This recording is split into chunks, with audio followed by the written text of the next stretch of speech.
Easter, a time for fake grass, plastic eggs, these things, chocolate bunnies, and people dressed as bunnies. And then there are the weird parts of Easter, like fake grass, plastic eggs, these things, chocolate bunnies, and people dressed as bunnies, which is interesting. But what does all this stuff have to do with Easter? And if this holiday is about more than candy and wearing uncomfortable clothes to church and lunch with your relatives, what makes Easter happy?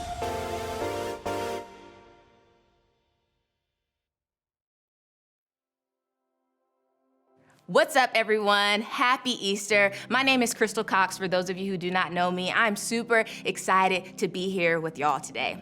Now, I know it's not Easter Sunday just yet, but around here in my neighborhood, and maybe even in yours, at every Walmart, every Target, and basically every grocery store, we've been ready for this holiday for months. No matter how you grew up celebrating, or if you grew up celebrating, you probably agree that for the most part, Easter is a happy time. Just think about it for just one moment. You are allowed to eat an unreal amount of candy, and every time I eat a Reese's egg, I think it's a happy Easter. People wear pastel colors. Most of the time, we'd be a little confused by so many pinks, greens, and even baby blues, although my favorite color is baby blue. But at Easter time, for some reason, it makes us all smile. We color eggs. Admittedly, it is the weirdest thing ever, but at the same time, so satisfying. And then we watch little kids hunt for them. How great is that? When I was young, I used to see little kids hunt for them because they were looking for the ones with the money in it. I don't know if any of y'all ever did that, but when I was a kid, that's what I was looking for. Parents force their kids to take photos with an oversized rabbit. I mean, an oversized rabbit, likely permanently traumatizing for them. And for me too, because my mom made me do that as well. All for an Instagram post. And you and I know we do the most when it comes to our Instagram post. In this series, we're going to talk about some of the reasons why Easter is such a big deal, particularly for people who are Jesus followers. If you're like me, growing up, you may wonder why Easter is even a thing. But during this series, we'll talk about not only what and why we celebrate Easter, but also why Easter should make all of us happy. But before we get there, let's talk about this last one for a second. Let's talk about the Easter Bunny, because we all want to know about the Easter Bunny. I still want to know about the Easter Bunny. Does this idea of a huge bunny seem like a strange tradition for a holiday? Or is it just me? Like, have you seen those pictures of those people in those weirded out bunny costumes with the kid that is terrified out of their mind? You know, I'm with the kid on this one. Now, luckily, your family probably won't make you dress up and sit with a giant bunny this Easter. And I think you all know, whether it's a giant Easter bunny or just something else, we all know that feeling of being, scared. We all know that fear can take away our happiness and almost faster than anything else in this world. We felt some form of fear since we were little kids, whether it was the monster in the closet, or maybe you're like me, you're scared of the dark and you thought it was always a monster under the bed. Fear can wreck our sense of peace and happiness. As you got older and hit middle school, your fears likely transferred to other things, like failing classes, being rejected by friends, being made fun of, feeling lonely sitting at the lunch table by yourself, or attempting to talk to someone you had a crush on. Sure, your fear looked different than when you were a little kid, but the feeling was still very real for you. And now you're in high school, and you've probably figured out that you don't just grow out of fear. No, as you grow up, fear kind of just like grows with you. Maybe you don't call it fear. Maybe you call it stress, or feeling anxious, or being worried. But no matter what you call it, you probably fear something. And listen, we all do. Maybe for you, it's like the fear of not amounting to anything or not having a real significance in this life, like the lack of purpose. The fear of the future, like what's ahead, your health, or maybe even the health of one of your loved ones. The fear of not fitting in, making the team, keeping up with your GPA, or getting into the college of your choice. Listen, whatever your particular fear is, you don't need me to tell you that it's a very big deal to you.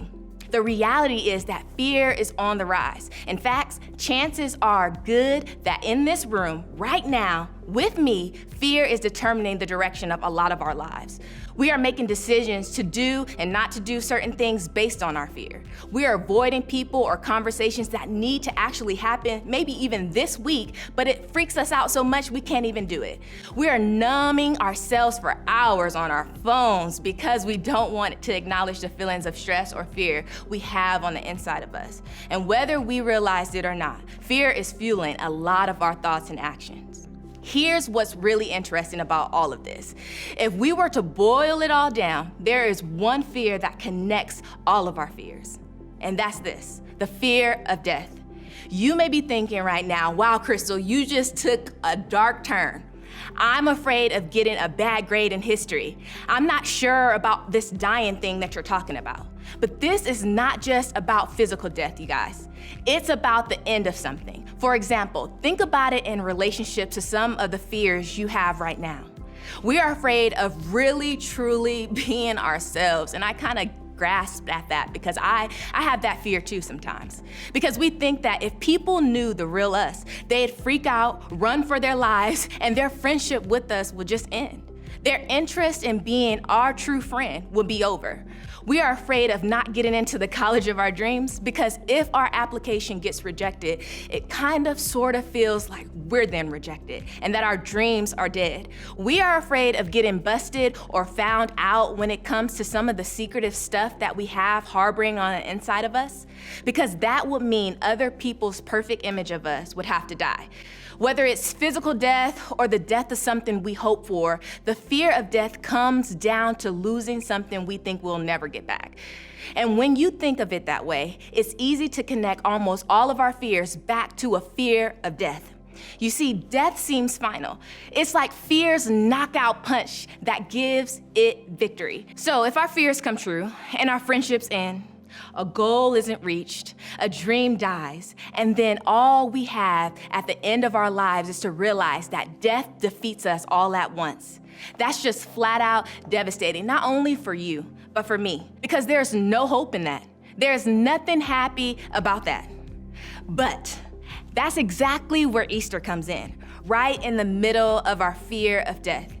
And you know, as we head into this Easter season, and you may have heard the point of this whole thing isn't about just bunnies and eggs and chocolate, although all those things are great. For those of us who follow Jesus, this is a time of the year where we celebrate how he came to earth, died on a cross as a criminal, and then 3 days later, when nobody was expecting it, he rose from the dead. That's why Easter is such a big deal. It has changed everything, and it especially changed the life of a guy named Paul. Paul is one of the most famous Christians in history. So before he became this Jesus follower, he spent years trying to scare Christians into leaving the faith, using death as the ultimate threat. But then he met Jesus, like the used to be dead but rose again Jesus, and it changed everything. The guy who used to threaten Christians' lives became the greatest missionary of all time. He was shipwrecked, imprisoned, threatened, beaten, and bitten by a venomous snake. A venomous snake, y'all. But he kept going because he was so passionate about people understanding the significance of Jesus' death and resurrection. Paul's life was constantly in danger, and in fact, he was eventually killed for his faith. And despite all of that, Paul seemed to live without fear of death. And in one of Paul's letters, we can see why. Paul writes his letter to a church in an ancient city called Corinth. He reminds people that Jesus died and came back to life by his own power 3 days later. Just listen to what Paul writes. Death is swallowed up in victory. Oh, death, where is your victory? Oh, death, where is your sting? It's like Paul is taunting the very idea of death by reminding the Corinthian church that on Easter, death lost to Jesus. When Jesus died and then rose again, he defeated death. And that means that because of the resurrection, death can no longer defeat us.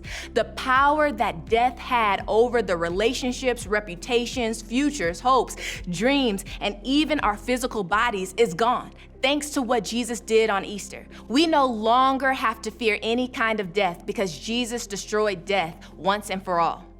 You see, after Jesus hung on a cross and was placed in a tomb, it seemed like humanity's greatest fear had came true.